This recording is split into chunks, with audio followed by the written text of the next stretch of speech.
A Yakuza. A palavra evoca um senso de mistério e perigo. Eles são os sindicatos do crime organizado do Japão, envoltos em segredo e mergulhados em tradição. Por séculos, eles operaram nas sombras, exercendo poder e influência. Suas atividades variam de jogos de azar e agiotagem a tráfico de drogas e extorsão. A Yakuza é frequentemente romantizada na cultura popular, retratada como foras da lei, honrados com um código de conduta rígido. No entanto, a realidade é muito mais complexa. São organizações criminosas que se envolvem em violência brutal e exploram os vulneráveis. Sua presença lança uma longa sombra sobre a sociedade japonesa. Este documentário investiga a história, os rituais e o estado atual da Yakuza. Exploraremos suas origens, sua ascensão ao poder e os desafios que enfrentam no Japão moderno. Junte-se a mim enquanto desvendamos os segredos deste enigmático submundo do crime. Para entender a Yakuza, precisamos voltar ao período Edo do Japão, de 1603 a 1868. Durante esse tempo, surgiram dois grupos distintos que lançariam as bases para a Yakuza moderna: os Tekiya e os Bakuto. Os Tekiya eram vendedores ambulantes, muitas vezes ostracizados e relegados às margens da sociedade. Eles formaram suas próprias comunidades unidas, oferecendo proteção e apoio mútuo em uma estrutura hierárquica, tipo uma grande família. Já os Bakuto eram jogadores que administravam jogos de dados ilegais. Eles eram conhecidos por suas tatuagens elaboradas e sua disposição para usar a violência na resolução de disputas, bem no estilo bate-boca de mesa de bar. Tanto os Tekiya quanto os Bakuto operavam fora da lei, baseando-se em seus próprios códigos de conduta e sistemas de justiça. Eles valorizavam a lealdade, a honra e a obediência aos seus superiores. Esses valores, combinados com suas estruturas organizacionais, mais tarde se tornariam marcas registradas da Yakuza. O período pós-Segunda Guerra Mundial forneceu terreno fértil para o crescimento da Yakuza. Com o Japão devastado pela guerra, a sociedade estava em um estado de desespero e caos. O Japão estava em ruínas, sua economia destruída e seu tecido social dilacerado. As cidades estavam em escombros, e a população lutava para sobreviver em meio à destruição. Em meio ao caos e desespero, a Yakuza aproveitou as oportunidades para expandir sua influência. Eles se apresentaram como uma força de ordem em um mundo desordenado. Eles intervieram para preencher o vazio deixado pelo governo derrotado, fornecendo mercadorias no mercado negro, organizando jogos de azar e oferecendo proteção aos negócios, quase como uma versão distorcida do jeitinho brasileiro. A Yakuza se tornou uma parte integral da economia subterrânea do Japão. Conforme o Japão se reconstruía, a Yakuza se infiltrou em setores legítimos da indústria, usando intimidação e violência para garantir contratos e controlar mercados. Eles se tornaram mestres em manipular o sistema para seu próprio benefício. Suas atividades se diversificaram, abrangendo desde o tráfico de drogas e prostituição até a especulação imobiliária e manipulação do mercado de ações. A Yakuza não conhecia limites em sua busca por poder e lucro. As fileiras da Yakuza aumentaram com ex-soldados e jovens desiludidos, atraídos pela promessa de poder e riqueza. Muitos viam na Yakuza uma chance de recomeçar e encontrar um propósito em um mundo em ruínas. Eles formaram sindicatos poderosos, cada um com seu próprio território, hierarquia e rituais. Esses grupos operavam com uma disciplina quase militar, garantindo lealdade e obediência de seus membros. Esses sindicatos, conhecidos como Boryokudan, se enraizaram profundamente na sociedade japonesa. Eles não eram apenas criminosos, mas também figuras de poder e influência, moldando a vida social e econômica do Japão pós-guerra.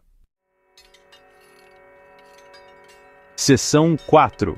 Rituais e códigos. Lealdade, honra e sacrifício. A Yakuza é regida por um rígido código de conduta conhecido como Jingi, que enfatiza a lealdade, a honra e a obediência. Este código é mais do que um conjunto de regras. É uma filosofia de vida que cada membro deve seguir rigorosamente. Este código rege suas interações entre si, bem como suas relações com o mundo exterior.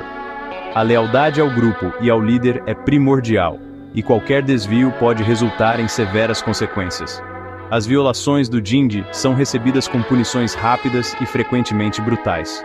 Um exemplo notório é o Yubitsumi, onde o membro infrator deve cortar a ponta do próprio dedo como forma de penitência.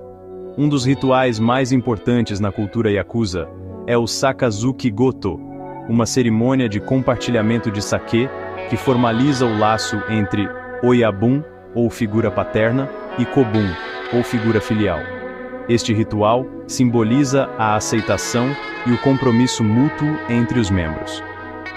Esse relacionamento hierárquico é fundamental para a organização Yakuza, com cada membro devendo lealdade inabalável aos seus superiores. A estrutura é rigidamente definida, e cada posição tem suas responsabilidades e deveres específicos. A traição é o pecado máximo, punível com a morte. A lealdade é tão valorizada que qualquer ato de deslealdade é visto como uma afronta direta à honra do grupo. A Yakuza também tem cerimônias de iniciação elaboradas, muitas vezes envolvendo o consumo de sake e a troca de sangue. Estas cerimônias são projetadas para testar a coragem e a determinação dos novos membros. Os novos recrutas fazem juramentos de lealdade e sigilo, prometendo defender o código de Jinji e sacrificar tudo pelo bem da organização. Eles juram proteger seus irmãos e manter os segredos da Yakuza a qualquer custo. Esses rituais servem para fortalecer os laços entre os membros e incutir um senso de irmandade e destino compartilhado. Através desses rituais, a Yakuza não é apenas uma organização criminosa, mas uma família unida por um código de honra e sacrifício. Seção 5. Tatuagens Yakuza. Uma linguagem visual do crime. As tatuagens Yakuza, conhecidas como Irezumi, são mais do que apenas arte corporal. Elas são uma expressão profunda de identidade e lealdade. São desenhos elaborados e frequentemente horríveis que servem como uma linguagem visual de crime, status e punição dentro da organização. Cada linha e cor conta uma história. As tatuagens são aplicadas usando um método doloroso de aplicação manual, um processo que pode levar anos para ser concluído. Este método tradicional é conhecido como tebori.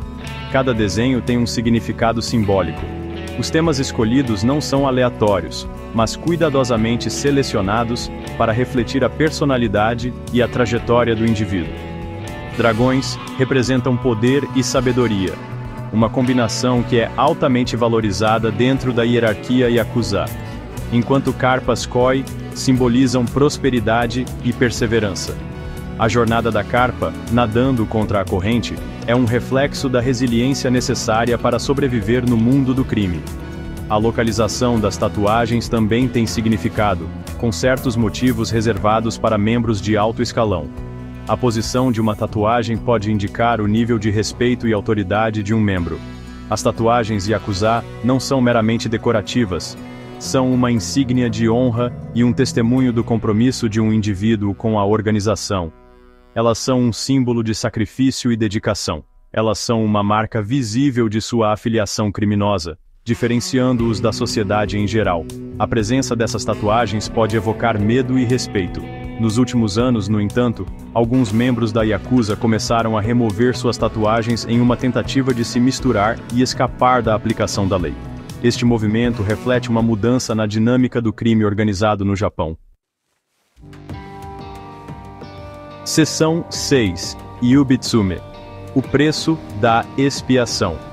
Um dos rituais mais notórios da Yakuza é o Yubitsume, o ato de autoamputação de uma junta do dedo como forma de pedido de desculpas ou expiação por um erro. Essa prática brutal está enraizada na crença de que uma pegada enfraquecida torna um espadachim mais dependente de seus camaradas, reforçando assim a lealdade do grupo. Quando um membro da Yakuza comete uma ofensa, Ele pode ser obrigado a realizar o Yubitsumi como forma de mostrar remorso e evitar punições adicionais. A junta do dedo decepada costuma ser apresentada ao Oyabun como um símbolo de contrição. Embora o Yubitsumi seja menos comum hoje do que antes, ele permanece um símbolo potente da natureza violenta e implacável da Yakuza.